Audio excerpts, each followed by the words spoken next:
Ahora bien, a continuación, para ya dar paso al seminario, quisiera presentar a la docente del día de hoy. La expositora que impartirá la presente sesión es Ana María Solís, psicóloga clínica y supervisora acreditada por la CONAPC, magíster en psicología clínica, psicoanalítica, miembro de la FNELCF en Santiago y de la AMP. Es académica y supervisora clínica de la Pontificia Universidad Católica de Chile y también es docente del Diplomado de Psicoanálisis y Salud Mental, Intervenciones Clínicas. Sin nada más que agregar, les damos paso a Ana María para que inicie la exposición del día.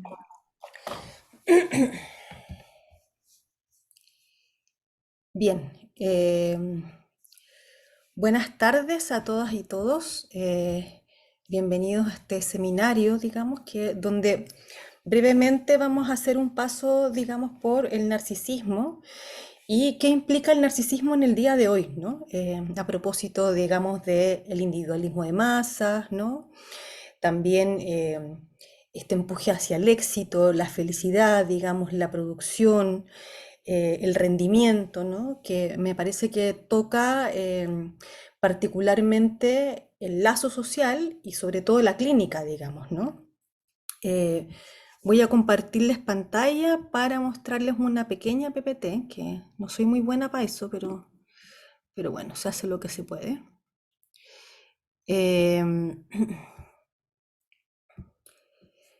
Bien, como les decía, bueno, el narcisismo viene, por supuesto, del mito de Narciso, ¿no? Que hay dos mitos que me parecen súper interesantes. Uno es que efectivamente Narciso, viendo su imagen en el agua, digamos, ¿no? Se ve fascinado por su imagen y en ese sentido se ahoga, ¿no? La otra versión del mito es que Narciso se ve también eh, de alguna manera como fascinado por su imagen en el espejo y deja de comer y muere de inanición, ¿sí? Ahora, es Freud quien toma el narcisismo como una entidad clínica y como también un dato estructural, ¿no? En ese sentido, vamos a pensar que el narcisismo como dato estructural es necesario, digamos, para toda constitución de un sujeto, digamos, ¿no? Porque es necesario poner algo de líbido, ¿no? Algo de interés, algo del deseo, en nuestra propia imagen y en nuestro propio cuerpo, ¿no? Freud va a plantear en la sexualidad infantil, digamos, ¿no? Que efectivamente el sujeto se toma a sí mismo, digamos, ¿no? Como un objeto de amor, ¿no? Y que esto va a dar paso a varios mecanismos, digamos, ¿no? Que van a permitir de alguna manera constituir un yo, ¿no? Entonces, el autoerotismo tiene que ver justamente con la capacidad que tiene el bebé, digamos, de recrear la relación con la madre de distintas maneras, ¿no? Por ejemplo, el destete a propósito de chuparse el dedo, digamos, ¿no? Y que va a encontrar en sus zonas erógenas, digamos, un modo de satisfacción.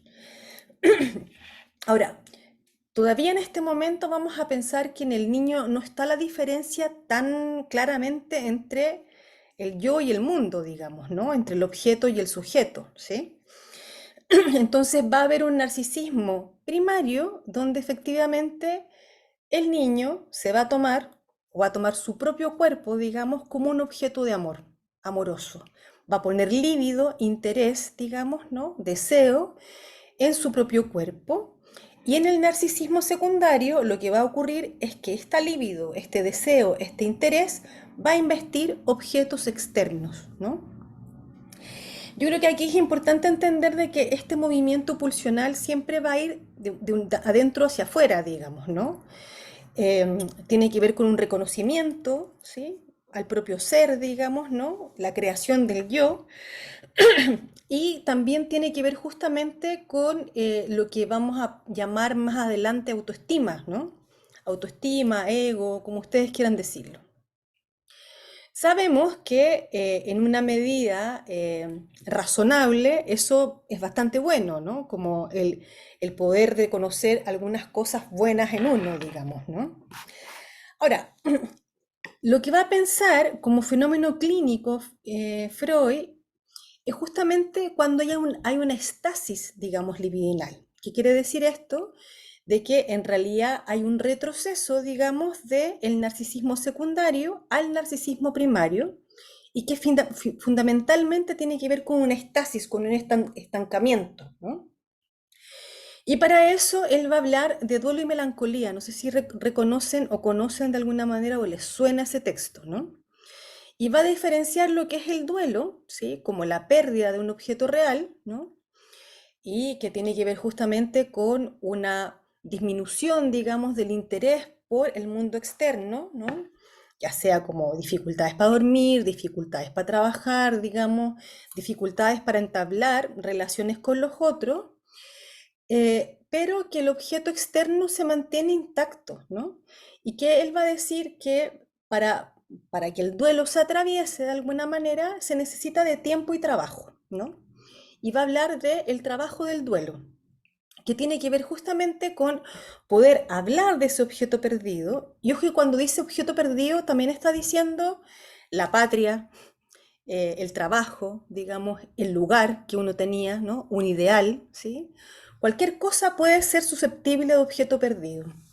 Y en ese sentido hay que hablar de ese objeto perdido, ¿no? Volver a libidinizarlo justamente para que algo de eso, lo voy a decir así, se empiece a desgastar para poder empezar a situar algo de líbido, de interés, de deseo, ¿sí? En objetos externos, ¿no? Y es ahí donde terminaría el trabajo del duelo, ¿no? Como de alguna manera uno podría decir, eh, cada uno vivirá el trabajo del duelo de distintos modos, ¿sí? Pero la idea es llegar justamente a poder hacer un lazo con los otros, ¿no? Ahora, él va a marcar una variante, digamos, del duelo en la melancolía, ¿no? La melancolía como una psicosis propiamente tal, ¿no? Que tiene que ver justamente con la inversión de la libido, ¿no? Que la libido queda puesta en el yo. Ahora, lo que pasa en la melancolía, a diferencia, digamos, de el duelo, es que el objeto recae sobre el yo. Aquí hay un concepto también que me parece importante no perder de vista, que es la identificación, ¿no? Que el yo se identifica con el objeto perdido, ¿sí? Y entonces los reproches que irían, digamos, al objeto perdido, se dirigen hacia sí mismo, ¿no? Y en términos, digamos, de psicosis, digamos, pensando la psicosis del lado, digamos, del psicoanálisis, como la esquizofrenia, la paranoia y la melancolía es la psicosis que está más del lado de la muerte, ¿no? Que está más del lado del síndrome de Cotard, no sé si lo ubican, digamos, ¿no? Con estos delirios que tienen que ver justamente con que algo se está pudriendo, digamos, ¿no? Que es mejor estar muerto que estar vivo, ¿no? Con autorreproches bien sádicos, digamos, ¿no? En ese sentido. Entonces vamos a pensar que, y esta es la frase célebre de Freud, ¿no? Que la sombra del objeto recae sobre el yo, ¿no? Como un narcisismo, digamos, que está anclado, digamos, en el yo y que no hace lazo con el otro, ¿sí? Para Freud siempre fue un problema pensar cómo hacer transferencias, digamos, con sujetos psicóticos a propósito de la introversión de la libido, ¿no? Que él pensaba justamente que, por ejemplo, en la neurosis obsesiva y en la histeria, se puede perder algo del objeto real, pero puede ser de alguna manera recuperado en la fantasía, ¿sí? O sea, se sustituyen los objetos reales por objetos fantasiosos. En la psicosis, según Freud, no ocurría eso y entonces, por lo tanto, él decía que era un problema trabajar con psicóticos porque no hacían transferencia, ¿no? Hoy en día sabemos que eso no es así, digamos, que la transferencia es distinta, ¿sí? En la psicosis que en la neurosis, pero que también se puede trabajar con la psicosis, ¿no? Ahora, Como entidad clínica también vamos a entender que el narcisismo en la neurosis obsesiva y en la histeria, digamos, ¿no? En la neurosis obsesiva tiene que ver justamente con el autorreproche, ¿no? Con esto de yo soy el culpable, lo voy a decir así muy poco académicamente, ¿no? Pero la identificación con el objeto, digamos, caído, con el objeto mierda, digamos, ¿no? Soy una mierda, no sirvo para nada, pero con una cierta consistencia, digamos, yoica, ¿sí? Que es bastante llamativa y que se diferencia de la histeria en ese sentido, ¿no? Donde en la histeria es mucho más difícil encontrar la posición subjetiva y que pueda haber de alguna manera como una relación más clara con el malestar, ¿no? Entonces vamos a pensar que hay sujetos neuróticos, digamos, que se melancolizan un poco, pero que no son una melancolía propiamente tal, sino que tienen rasgos melancólicos, ¿no? Y entonces ahí encontramos a la neurosis obsesiva con este autorreproche, con la culpa, digamos, ¿no? Que es muy característica de la neurosis obsesiva. Y en la histeria también la pérdida del amor, ¿no? La pérdida del amor que puede llevar justamente a una melancolización, pero del lado del goce de la privación. O sea, ¿qué quiere decir esto? De efectivamente la histeria se priva de hacer cosas, ¿sí? Deja de hacer cosas justamente para replegarse, digamos, y quedarse de alguna manera gozando, digamos, de ese dolor, ¿sí? Ahora, ¿qué me interesa transmitirles? Dame un segundo, voy a cerrar la puerta.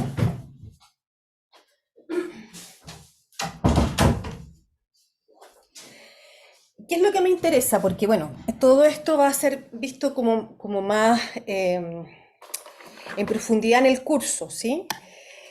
Pero lo que me interesa hoy día es que podamos pensar ciertas coordenadas, digamos, de este narcisismo, que no tiene que ver necesariamente con categorías, digamos, nosográficas, como por ejemplo el trastorno de personalidad narcisista o el narcisismo maligno, ¿no?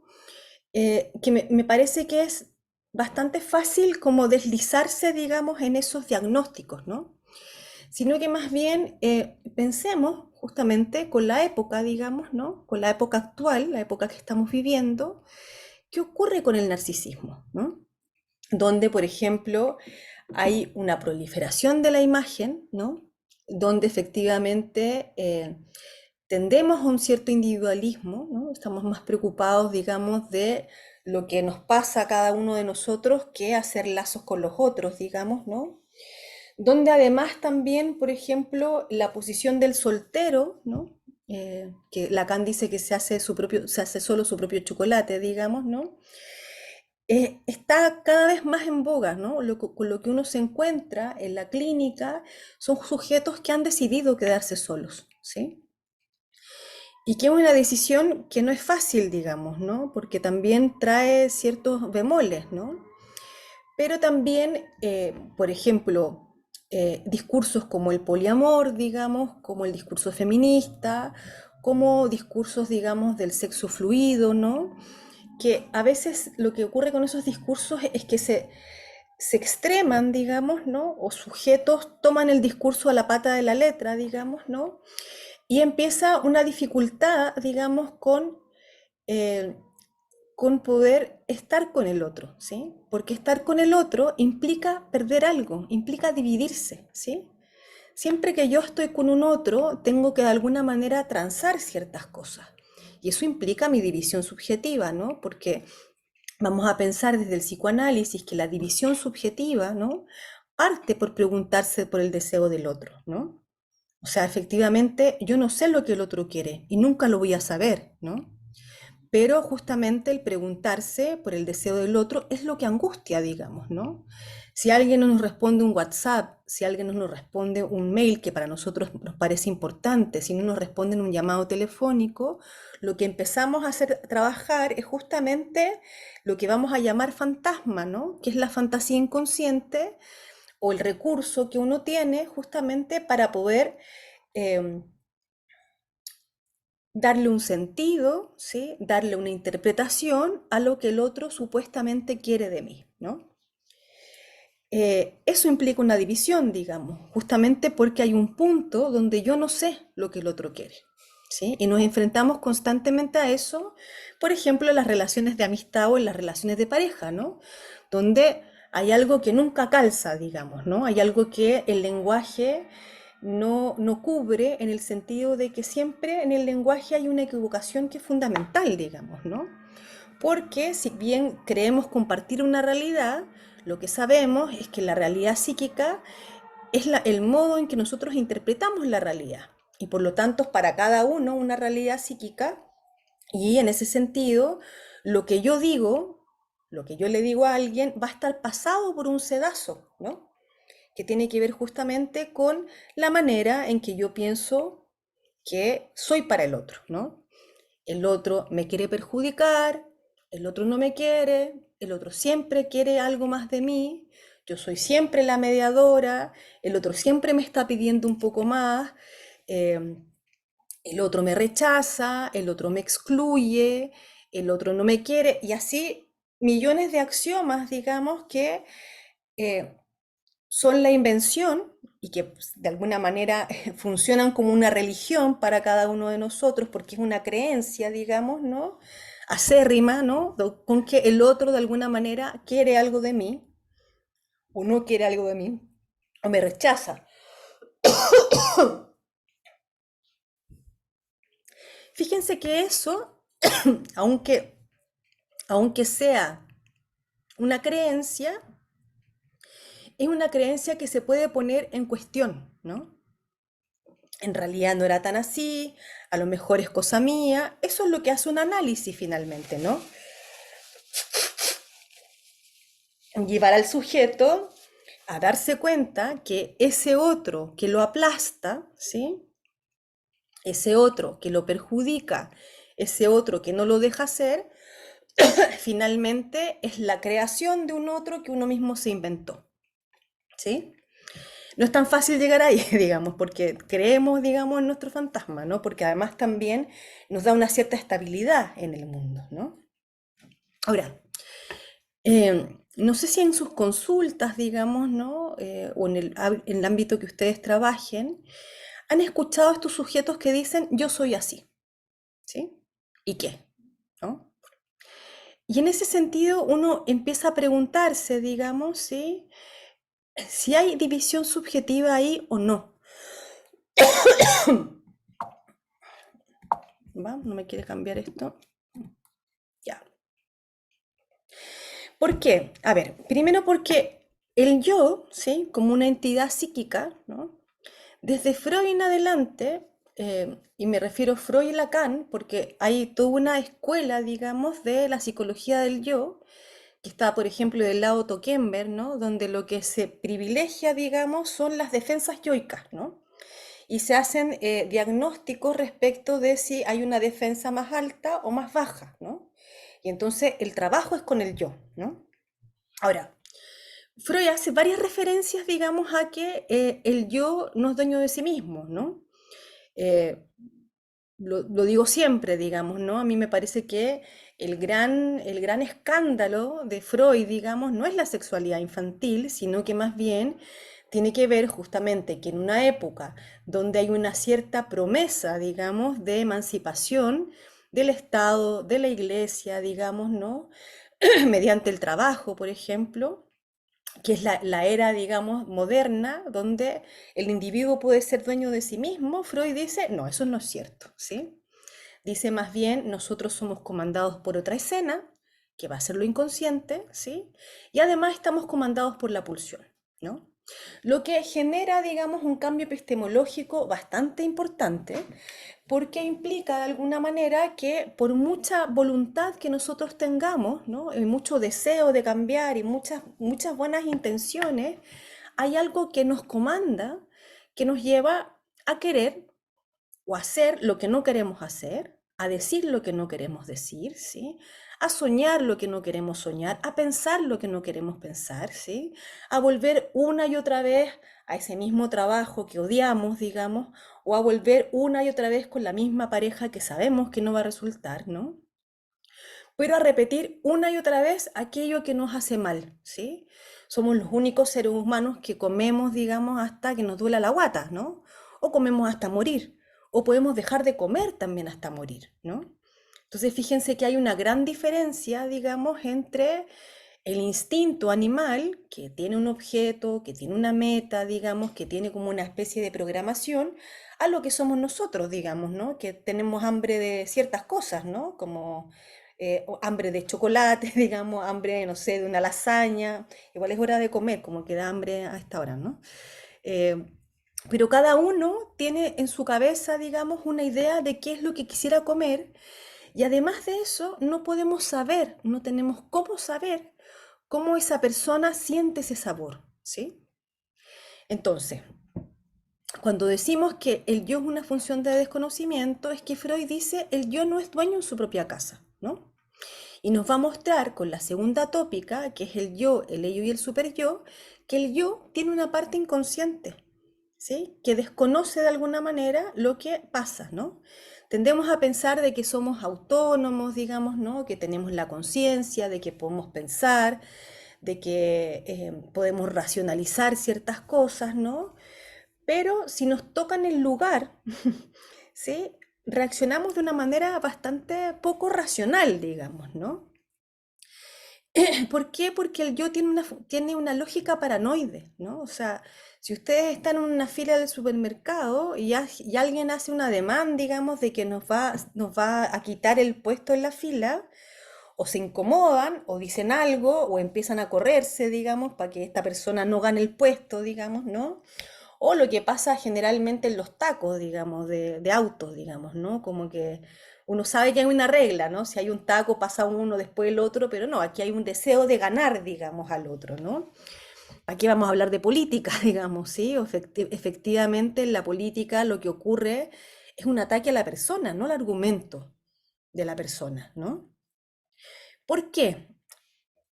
Porque, bueno, Freud va a decir, el yo no es un dueño en su propia casa. Y Lacan va a decir, a propósito del estallido del espejo, que va a ser para él la configuración del yo, es que el yo, bueno, él trae toda una metáfora, digamos, ¿no? Donde el niño entre los 6 y los 8 meses, digamos, que todavía no adquiere, digamos, la motricidad, no camina, se sienta a veces, ¿no? Pero no adquiere toda la motricidad, la sensación real del niño es de un cuerpo fragmentado, ¿no?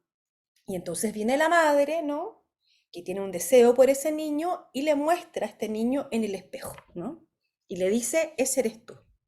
Entonces el niño se identifica con esa imagen completa cuando la sensación real es la sensación de un cuerpo que está em, que no está organizado todavía, ¿no? Porque las pulsiones todavía, o sea, perdón, las zonas erógenas no están unificadas, ¿no? Y la sensación es un cuerpo fragmentado, ¿no? Además de eso, uno puede pensar que el otro, el semejante, ¿no? El que es igual a mí, ¿no? Lo voy a ver como un enemigo porque efectivamente me recuerda mi fragmentación, pero además también me recuerda que puedo perder un lugar en el otro, ¿sí? En el deseo del otro. Para nosotros es muy importante el reconocimiento, ¿no? Para todos nosotros. O sea, no sé si tienen hermanos, digamos, cuando nació el hermano más chico, como que ahí se sintió tan cómodo, digamos, ¿no? O por ejemplo, si llega alguien a ocupar un puesto muy parecido al de ustedes, lo primero que se les va a pasar por la cabeza, a la mayoría, digamos, ¿no? Es justamente que el otro me quiera serruchar el piso, digamos, ¿no? Eh, no sé, en estas comunidades, digamos, donde hay jardines y pastos, como todo el mundo compite porque el pasto sea más verde, no sé qué, hay ahí una cuestión de competencia y rivalidad que que es estructural del yo, ¿no? El yo está para defenderse y por eso uno puede pensar que tenemos un instinto gregario, digamos, ¿no? Que nos juntamos con los que se parecen a nosotros, ¿sí? O los que piensan iguales a nosotros. ¿Para qué? Para defendernos del enemigo, ¿no? Y por eso rechazamos lo hétero, digamos, ¿no? Lo extranjero, lo que no conocemos, ¿sí? Tendemos a rechazarlo, a segregarlo, digamos, ¿no? Porque es algo que no pertenece a nuestra identidad. Otra cosa para agregar respecto del yo. Es que el yo va a ser un cúmulo de identificaciones, ¿sí? O sea, el niño en su recorrido hasta la adolescencia, digamos, y hasta la adultez, lo que nosotros vamos a incorporar es justamente ciertas características, ¿no? Que encontramos deseables en el otro, ¿sí? Y en ese sentido las voy a incorporar.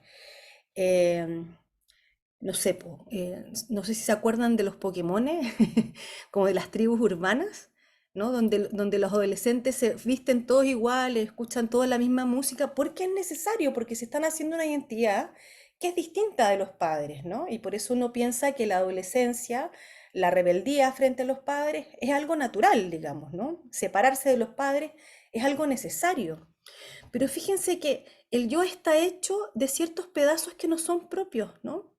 O sea, a veces escuchamos en las redes sociales, en Instagram, digamos, ¿no? TikTok, todas las redes sociales que ustedes puedan pensar, digamos, ¿no? En esta cosa como de la esencia de uno mismo. O ámate a ti mismo antes de amar al prójimo, ¿no? No puedes amar a otro si no te amas a ti mismo. Em, o el empoderamiento, por ejemplo, ¿no? O el autoconocimiento. eh, que si se fijan tienen que ver con hartos autos, ¿no? Como en el sentido de estar solo, ¿sí? Como de la soledad, ¿sí? Y entonces, lo que vivimos hace algunos años, digamos, en el estallido social, es impresionante que ahora no hay nada de eso, ¿no? Que hubo algo que fue la ilusión, digamos, de mantener de alguna manera un mismo ideal, ¿sí? Se llenó la Alameda, digamos, todos pensamos que todo iba a ir mejor, digamos, ¿no? Y después hubo un quiebre nuevamente. Y hoy día estamos un poco en eso, digamos, ¿no? Pero a lo que tendemos generalmente es a segregar y a excluir, como les decía, lo que no se parece a nosotros, ¿no? Y eso nos lleva, digamos, como una cierta individualidad que, como les decía hace un rato, clínicamente se presenta muchísimo, ¿no? Como un no querer tener hijos, un no querer tener familia, digamos, un no querer tener una pareja, ¿no? Si es mejor tener varias parejas o tener una relación abierta, digamos, ¿no?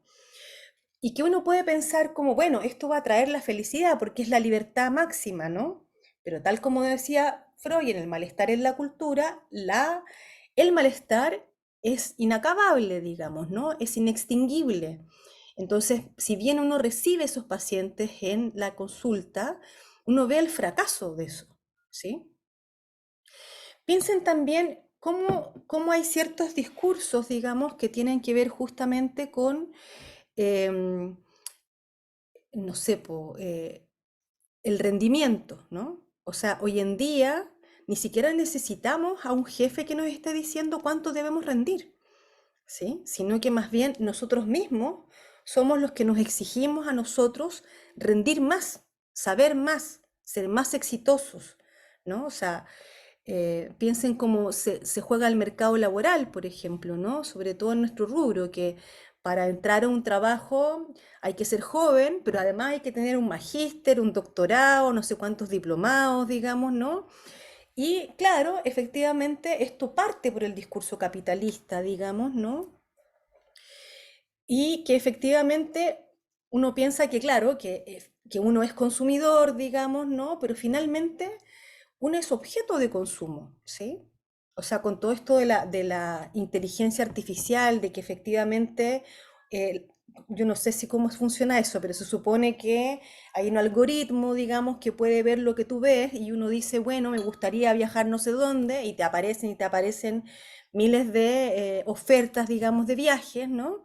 Y nos damos cuenta de que en realidad no somos sujetos de consumo, sino que somos objetos de consumo, pero negamos eso constantemente, ¿sí? Nos autoengañamos, ¿no? Por otro lado, si pensamos, por ejemplo, el cruce del discurso capitalista con el discurso de la ciencia, ¿sí? Pensamos justamente cómo la ciencia, ¿sí? Y no estoy diciendo los científicos, estoy diciendo la ciencia, digamos, ¿sí? Nos vende, ¿sí? Nos vende salud, ¿sí? Podemos mejorar nuestra salud, o sea, esto viene del año 50, digamos, con el Prozac, digamos, que crea la categoría de depresión, la ciencia, ¿sí? Particularmente la farmacología, nos dice que hay una manera de estar mejor, de tener aún más bienestar, digamos, ¿no? No sé si han visto esta propaganda de, creo que Aradix, creo que es un... Sí, creo que es Aradix, no me acuerdo muy bien, pero salen dos padres así como con el pelo al viento, con una cara de tranquilidad increíble, y la consigna de la propaganda dice Aradix 12 años, 12 horas de tranquilidad, ¿no? O sea, como que hay algo insoportable en el otro, ¿no? ¿Se fijan o no? Como que si el niño se mueve demasiado, digamos, en el aula, se vuelve insoportable, ¿no? Entonces hay que tratar de controlar ese cuerpo de alguna manera, ¿no? Entonces, creo que es importante este punto para recalcar algo que Freud planteaba en el malestar en la cultura. Él planteaba que hay tres fuentes de malestar. Uno es el propio cuerpo, ¿sí? Que siempre nos trae problemas en términos como de la imagen del cuerpo, pero también que el cuerpo se enferma, digamos, ¿no? A pesar de uno, ¿sí? Dos, el mundo, y que tratamos de gobernar el mundo, ¿no? O sea, hace poco, digamos, apareció este bicho que nadie tenía idea de qué se trataba, digamos, ¿no? Al principio pensábamos que estaban en las cosas, no, nos rociábamos con cloro, digamos, no salíamos a ninguna parte, hasta que de alguna manera la ciencia pudo ponerle un nombre, digamos, y le pudo poner un remedio, ¿sí?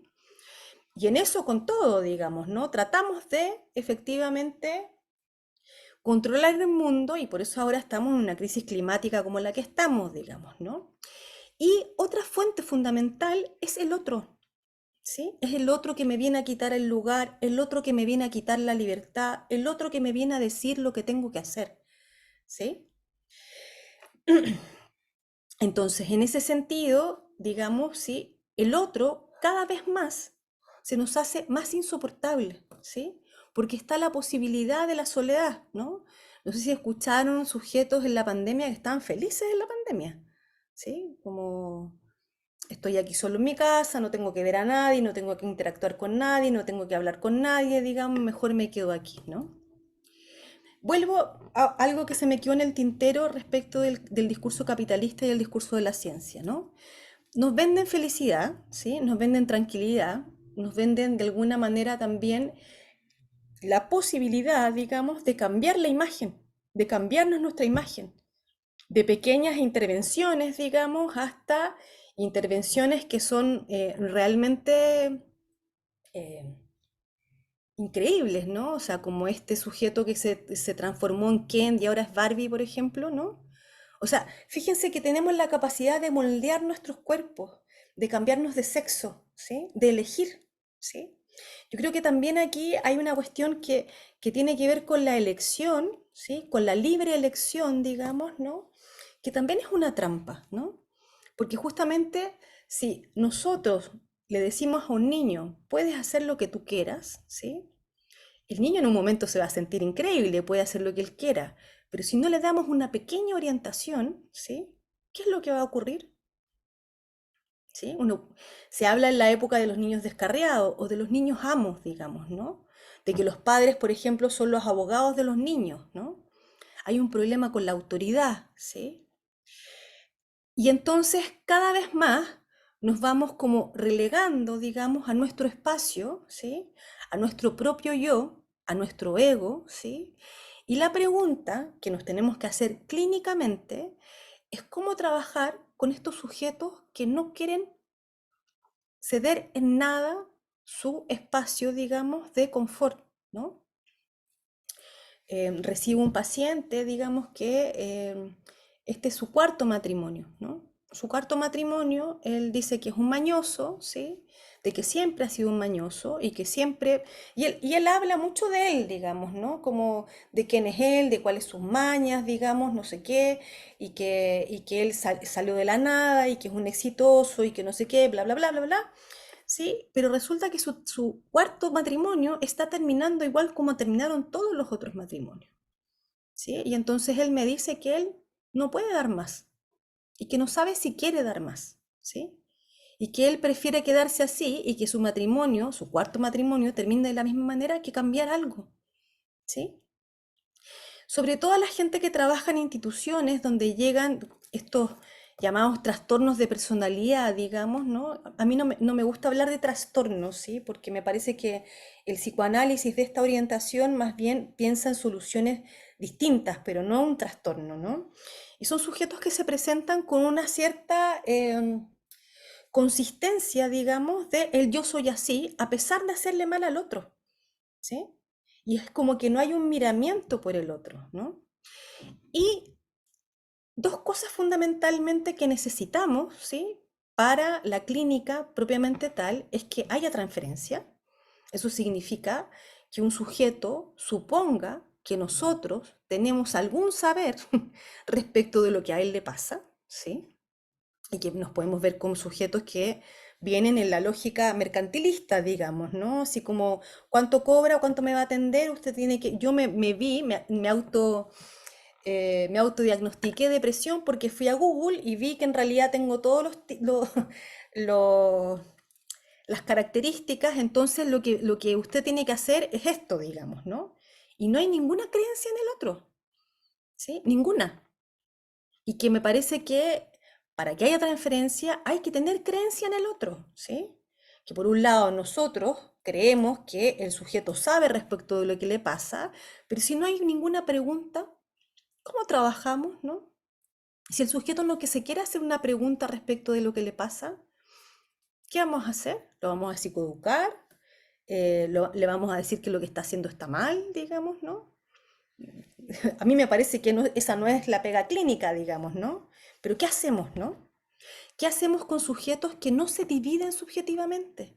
Que no se hacen una pregunta respecto de lo que les pasa o no quieren saber más allá de lo que les pasa porque son así, ¿sí? Yo creo que esos son desafíos, digamos, ¿no? Eh, que me parecen que son interesantes de discutir y de pensar en una época donde la autoestima, donde el ego, donde la felicidad propia, digamos, donde el amor propio, ¿sí? Que no estoy diciendo que no exista o que no tenga que haber, sino que la exacerbación de ese discurso nos lleva a una soledad que es bastante preocupante, ¿no? O sea, es bastante preocupante cómo la gente habla de los otros, ¿no? O sea, como estas personas han visto este chat, en Instagram está como estimados vecinos, ¿han visto esa publicación que es genial, digamos, porque es no soportar al otro, digamos, todo el rato, ¿no? Entonces, me pregunto en términos clínicos, ¿no? ¿Cómo trabajar con sujetos, digamos, que se autosatisfacen, que se autoabastecen, digamos, que son totalmente autónomos, ¿sí? Y socialmente, ¿qué va a pasar, digamos, con sujetos que tienden a un individualismo, ¿no? Y que ya no quieren relacionarse con el otro. Bien, eso para como para introducir el tema para el curso, pero me gustaría mucho poder conversar con ustedes. Voy a dejar de compartir pantalla para que podamos abrir las preguntas. Ok, en este caso pueden ir levantando las manos si desean hacerle una pregunta. Veo a Daniela, Giovanna. Daniela, Ok, Ahí te sí, escuchamos. Sí, ya. te Buenas escuchamos. tardes.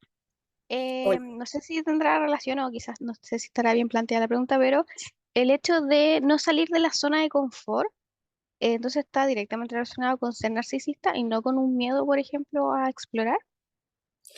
O sea, no estoy diciendo que sea exclusivo el narcisismo, uno puede estar en una relación de pareja súper tóxica y es una zona de confort bastante rara, digamos, ¿no? Porque tiene que ver con la repetición de lo mismo, con lo que uno ya conoce. A eso me refiero con la zona de confort, digamos, ¿no? Pero no necesariamente tiene que ver con el narcisismo, ¿no? A veces uno está en una familia, en un trabajo que odia, pero es el trabajo que tiene y el trabajo que conoce, y uno se queda ahí, digamos, ¿no? Susana.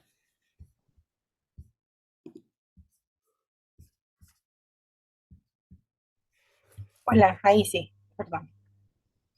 Mi pregunta va como pareja, como hija, ya como relacionándome con personas que tienen esta característica, o yo lo siento, la verdad yo no soy psicóloga, Ujú. pero me gusta un poco, me gusta estudiar el tema. Me gustaría saber esto tiene alguna forma de tratar, solución, yo puedo hacer algo como familiar, porque yo sé que esto no es, o yo no lo veo como que me quieran hacer daño, no siento eso, pero sí, Ujú. sí es dañino claramente. Entonces quiero saber si esto tendrá alguna solución.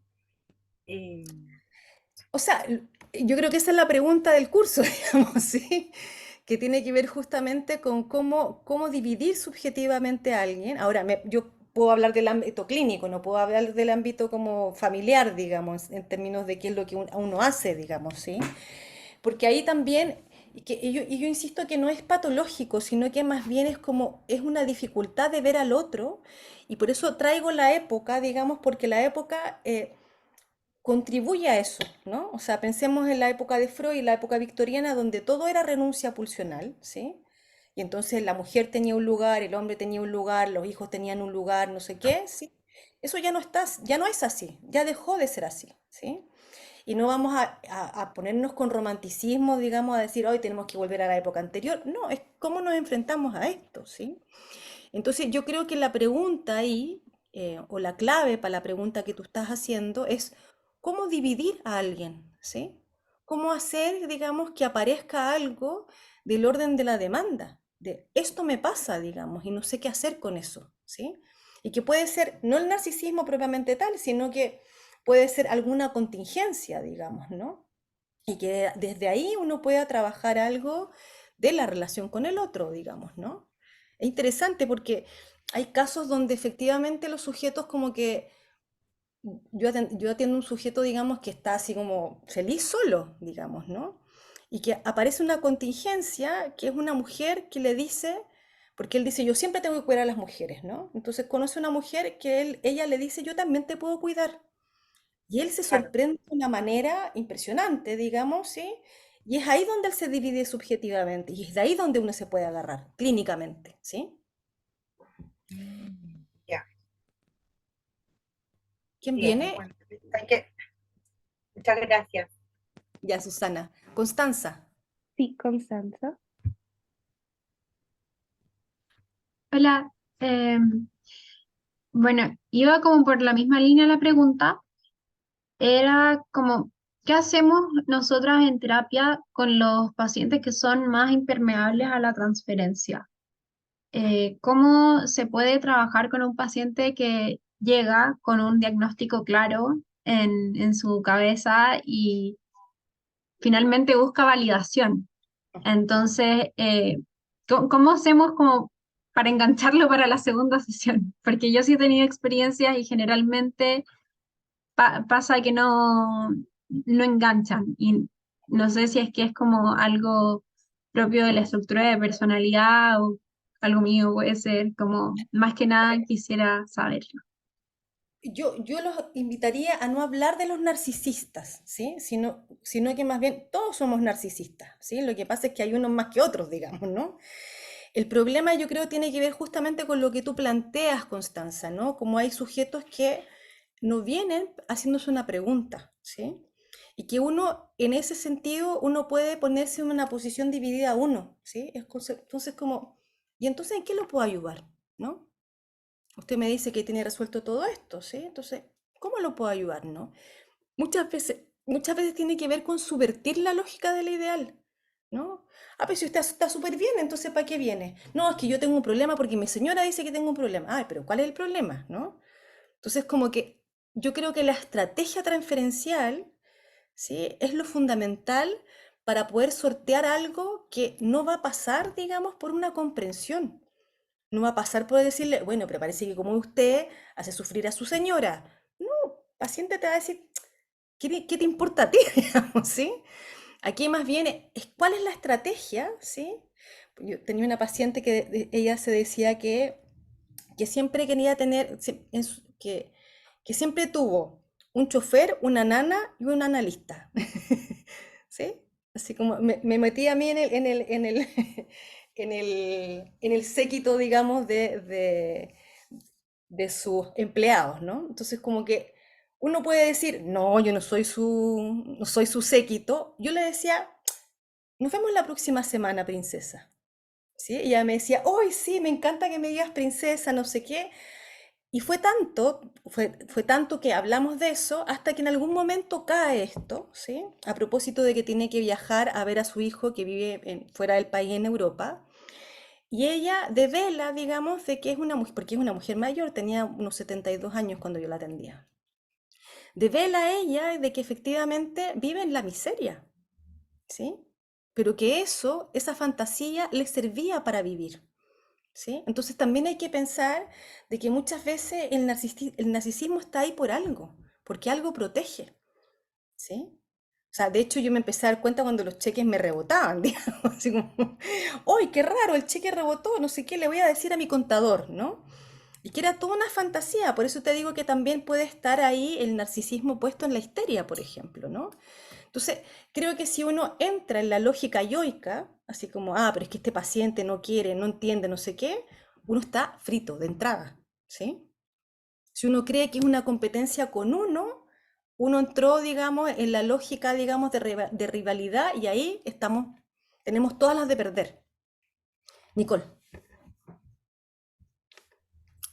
Tengo una duda como a propósito de que, bueno, estos rasgos de personalidad están por algo, a partir de lo que he visto, igual es como a partir de una historia también de maltrato, como de abuso, pero mi duda más que nada va con cuánto tiempo también como no sé si respetar el ritmo de estos pacientes porque me pasa que estoy pensando mucho en uno, en que llevamos muchos meses y todavía no me siento como escuchada y ha hecho todo el análisis él solo, y cada vez que yo digo algo es no, como que no, cualquiera de mis intervenciones no es tomada y él ve como mucho avance que le ha servido para esto, que no sé qué, y yo quedo como... Entonces, hay como que a propósito de esto de la división subjetiva, como que yo no me siento como de que, no sé cómo expresarlo, como que muy... No, pero te entiendo la idea. O sea, yo creo que ahí, o sea, tal vez las intervenciones del lado del sentido, por eso digo que es estrategia transferencial, digamos, ¿no? Eh, a mí me parece que es perturbar la defensa, ¿sí? El perturbar la defensa está en un texto que se llama Donk, que es la lógica de la cura de Millet, se lo voy a poner aquí. Y si alguien me escribe a mi mail, yo lo tengo digitalizado.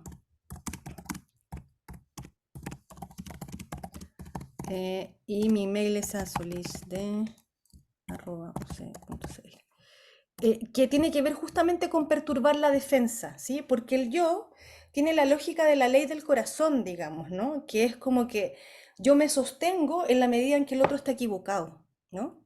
Entonces uno puede decirle algo así, Nicole, como, pero usted se analiza solo, po", ¿sí? Como mostrarle eso que está haciendo, ¿sí? O cómo se llama esto que está haciendo. Yo estaba aquí, no me había dado cuenta, ¿no? Como tirarlo un poquito como para la talla, digamos, en términos también como de estrategia transferencial para Mm, sorprender en algo, porque de la mm, división subjetiva no va a ser fácil. O sea, este sujeto que yo te digo, llevaba su cuarto matrimonio, él sabía perfectamente lo que iba a pasar, pero prefiere hacer eso, mm. ¿sí? Ya, Diego, súper.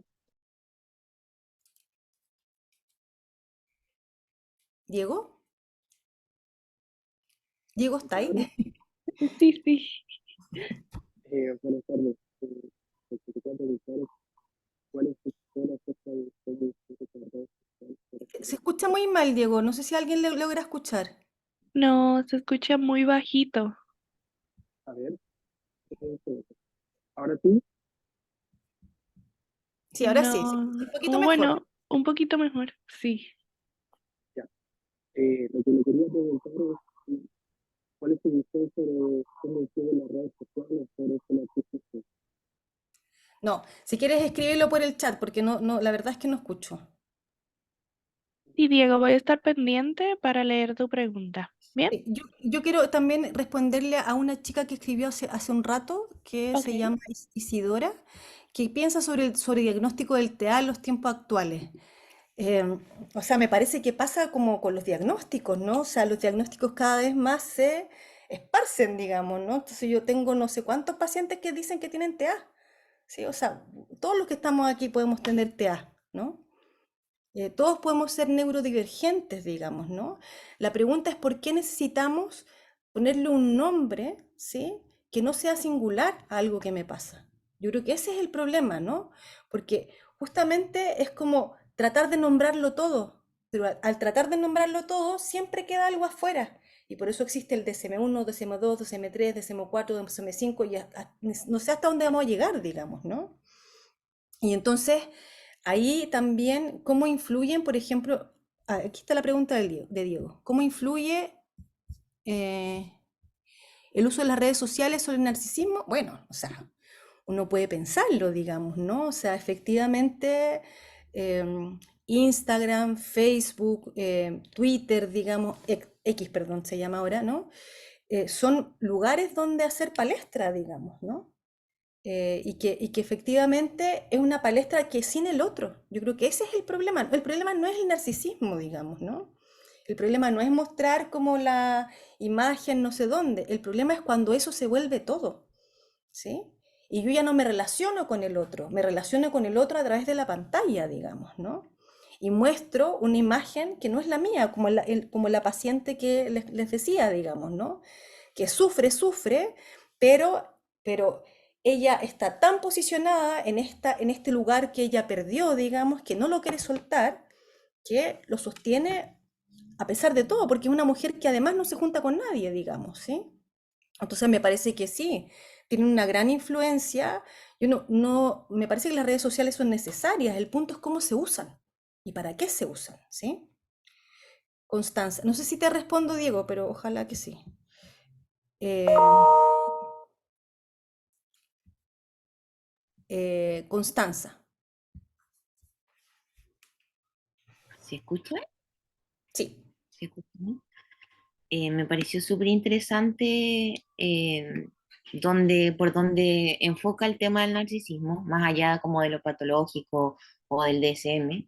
En relación a eso, me gustaría saber un poco respecto al trastorno de personalidad por evitación, que yo siento, y alguna vez también lo escuché por ahí, una profe, que era como el narcisismo medio escondido, ¿no? Como prefiero que nadie me vea, porque si me ven, me van a juzgar, o lo voy a hacer mal, o todos me van a mirar.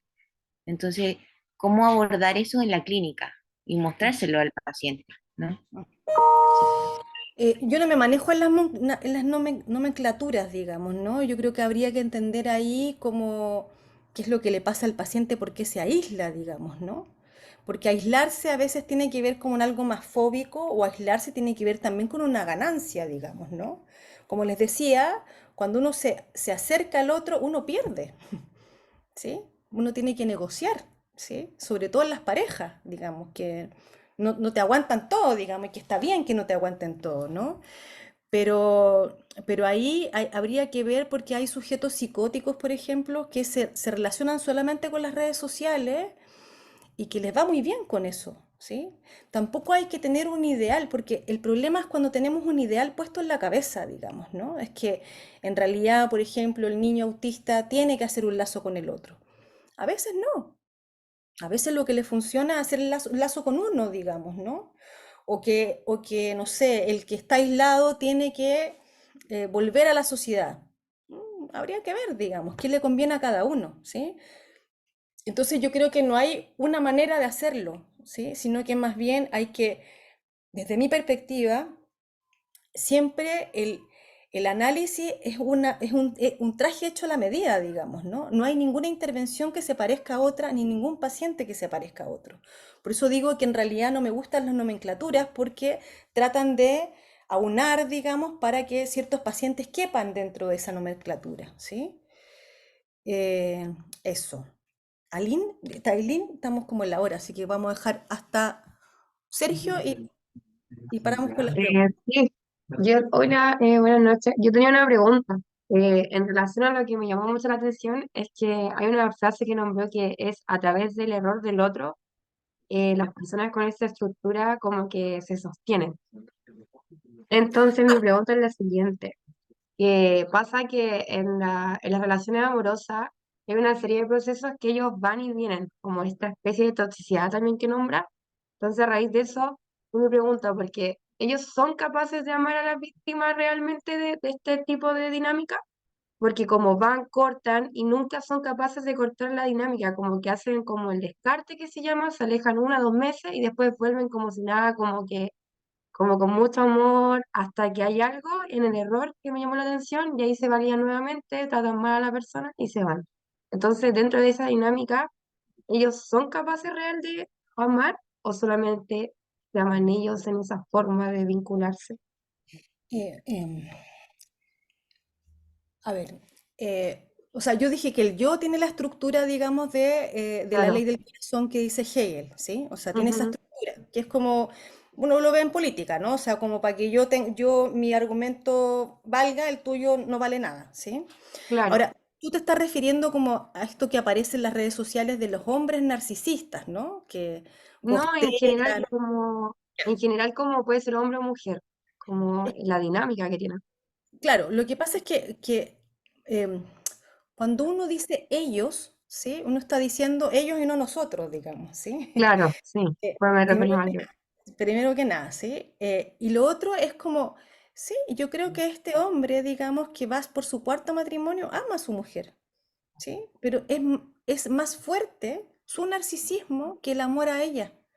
Él no le hace mal a Ah, ella, ¿sí? Pero él prefiere, digamos, como él dice, porque yo aíslo, digamos, una cosa cuando él me dice, no doy más, no doy más, no doy más, yo le digo, mezquino, ¿sí? Como alguien que no da. Y él lo que me dice en la siguiente sesión es que él se esquina, ¿sí? Se pone en una esquina porque no es capaz de hablar del mismo, ¿sí? Entonces, fíjate que no es por eso decía, esto no es un narcisismo maligno, no es que el otro tenga una mala intención, es que muchas veces uno no puede hacer otra cosa que quedarse en su caparazón, por ejemplo, porque es más riesgoso estar enamorado, es un riesgo, digamos, ¿cierto? Porque uno no sí. sabe lo que va a pasar. Entonces, yo les ofrezco esta lectura, que no es pensar que el narcisista es maligno o que lo quiere hacer porque es malo, digamos, ¿no? Sino que más bien es que no se entrega porque probablemente es mucho más costoso en términos subjetivos entregarse que estar ahí en su caparazón, ¿sí? Ahora, las dinámicas que se dan pueden ser una o pueden ser miles, digamos, ¿no? Entonces, como que también hay que tener cuidado, digamos, como quedarse con una cierta dinámica, porque si no empezamos a tratar de... ¿Y qué pasa, digamos, no? Pasa entre las amigas, por ejemplo, no, es que este es un narciso, ¿y por qué? Porque hace esto, esto y esto otro. Entonces uno trata de hacer calzar dentro de una categoría a un sujeto que habrá que ver si es o no, ¿sí? Te agradezco Ah, la pregunta, Eileen. gracias. Eh, Rodrigo, ¿Aló se escucha? ¿sí? Sí, bueno, mi pregunta va más que nada con ¿cómo cree usted que generalmente se ha solucionado como ese malestar que pareciera ser como interminable según Freud? A pesar como de uno de decidirse más como individualista, eh, seguir como esos deseos instintivos, eso, no sé si se me entiende más o menos la pregunta. O sea, lo que yo creo, y bueno, no solamente lo creo yo, sino que más bien como el psicoanálisis, digamos, es que la época actual trata de borrar algo que es muy natural y que es el dolor de existir, ¿sí? O sea, yo recuerdo un psiquiatra con el que trabajaba en una institución X, digamos, donde él hablaba del bipolar soft, ¿sí? Que es una categoría donde ustedes pueden entender que cabe todo, digamos, ¿no? Porque un día estamos mal, un día estamos bien, digamos, ¿no? No estamos siempre conformes. O sea, hay que tratar de saber lidiar con eso, donde en realidad no siempre vamos a estar felices, no siempre las relaciones se van a ir. Tenemos como la idea de un mundo idílico, digamos, ¿no? Y por eso decía el empuje a la felicidad, ¿a qué nos lleva, digamos, ¿no? Entonces, más bien ese malestar es inagotable y es la condición de existir, digamos, ¿no? Entonces, ¿hay que sacarlo? Yo creo que no, ¿sí? O sea, hay que aprender a convivir con eso, que es otra cosa, digamos, ¿no? Pero tenemos como, está la ilusión, digamos, que más adelante vamos a encontrar como la cura al cáncer, la cura no sé qué, la cura no sé cuánto, pero te aseguro que van a salir más enfermedades, ¿sí? Porque es algo de la condición humana, ¿no? Eso, Rodrigo.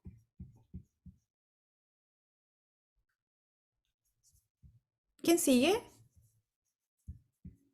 Y una persona que tiene de nombre equipo de ¿Yo? reactivación educativa. ¿Nos comentas tu Perdón. nombre? No, no, este no es mi nombre. Lo que pasa es que se abrió, hola, profe, se abrió, perdón, estaba recogiendo el correo de mi trabajo, perdón. Ah, Profe, tengo una pregunta, que es la que planteé por el chat. Yo soy psicólogo y también terapeuta y atiendo particularmente a hombres, y trabajo las nuevas masculinidades, pero me pasa mucho que me he encontrado con este rasgo de personalidad muy presente y siempre con la historicidad me van contando como las historias y en la narrativa, tanto en adultos como de adulto mayor para abajo, siempre es muy fuera de la emoción, como que no tiene, como que no lo verbalizan. Y verbalizan toda una historia de tragedia y uno dice, por eso la persona es como es, pero no llega como al punto donde, como siento yo que es como de la emocionalidad, donde uno diría, chuta, se quebró esta persona. Entonces mi pregunta va dirigida a... ¿usted conoce un instrumento o algo que permita como al consultante evitar ese dolor o problematizar ese dolor? Es ¿Pero por qué tendría que habitar ese dolor? como para reconocerlo, no ¿Pero quién, evitarlo. pero quién quiere, o sea, el paciente quiere habitar ese dolor? Yo lo O digo como para poder como generar esa problematización, po, porque si no, sea, no, como que no. es que lo que pasa es que yo creo que ahí hay que pensar varias cosas, ¿no? O sea, uno es que, ¿qué es lo que quiero yo del paciente y qué es lo que quiere el paciente que pase? ¿Sí? O sea, este Mm, paciente que me dice, mi matrimonio va a terminar de la misma manera, yo le digo, bueno, entonces, ¿qué hacemos? Me dice, nada, nos despedimos entonces. Bueno, nos despedimos, digamos, ¿sí? Porque si él cree que su matrimonio va a terminar de la misma manera y no quiere hacer nada por eso, ¿qué voy a hacer yo por eso? O sea, aquí hay una cuestión que se llama consentimiento y que el paciente ujú, viene porque consiente, en el sentido de consentir, digamos, ¿no? Querer hacer algo con lo que le ocurre. Pero si nosotros nos ponemos del lado del ideal y decimos, por ejemplo, no, el paciente tiene que dividirse, el paciente tiene que no sé qué, el paciente tiene que conectarse con sus sentimientos, digamos, ¿no? No sabemos si ese paciente quiere hacerlo, ¿sí? Y no sabemos si sí, incluso esa tosudez, digamos, que vemos en los adultos, digamos, en los boomers, para ocupar el lenguaje juvenil, digamos, ¿no? Que en realidad es como que no está esa dimensión, porque no no, fueron po, educados así. Y entonces, ¿qué? ¿Queremos cambiar eso? Porque fíjate que hay sujetos, yo me acuerdo haber atendido a un sujeto muy, muy mayor y que a él le pasó algo que efectivamente cambió para él. Y fue a consultar por eso, digamos, ¿no? Y eso le permitió hablar un poco de su pasado, de cómo era su familia, no sé qué, bla, bla, bla. Pero él lo pidió, ¿sí? Entonces yo creo que ahí me parece importante poder como pensar qué es mío, cuál es el deseo mío, digamos, de cura, porque puede ser furor mm, curandis también, ¿no? Que todos puedan como hablar de sus emociones y no sé qué, claro, o en realidad el paciente quiere hablar de sus emociones, ¿sí? Yo creo que esa es una mm, pregunta fundamental en la clínica, porque si no nos vemos como nosotros empujando al paciente a que haga algo que no sabemos si quiere hacer, sí, ¿sí? po. Gracias, profe. Sergio, y Sí. terminamos con las preguntas.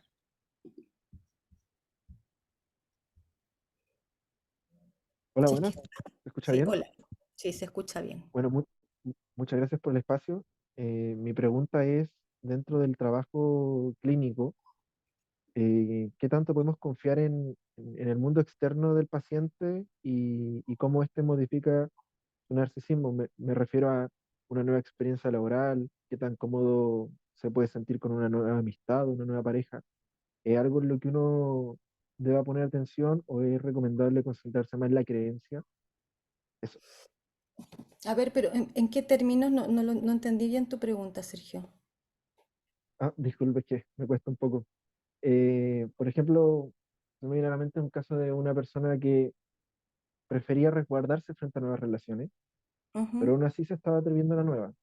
ujú, Y como terapeuta en el trabajo no sabía si tener esperanza en que esta nueva experiencia pudiese abrir las barreras de defensa del paciente ujú. o trabajar más en sus creencias con respecto al bienestar en soledad o a protegerse frente a un nuevo compromiso.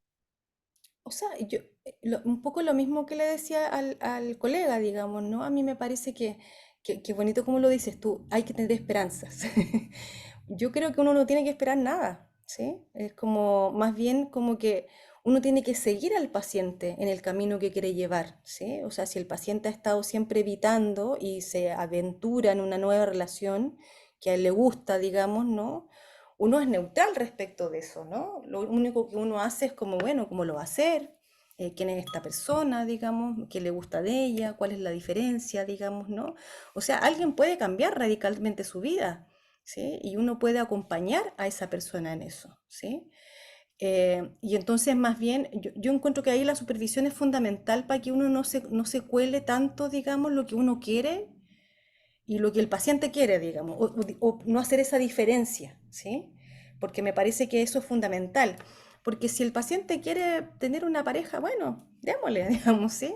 Más allá de que haya sido evitativo, no, digamos, ¿no? A menos que sea una psicosis, que uno sepa que eso, que ya tuvo una experiencia así y que eso le puede hacer mal, digamos. Uno ahí empieza a pensar, pero bueno, ¿de qué manera? ¿Cuánto, digamos, no? Em, pero insisto aquí con conseguir la pista que nos trae el paciente, ¿sí? Eso, Ok, muchas gracias. de nada. Eh, ya, Susana, la última.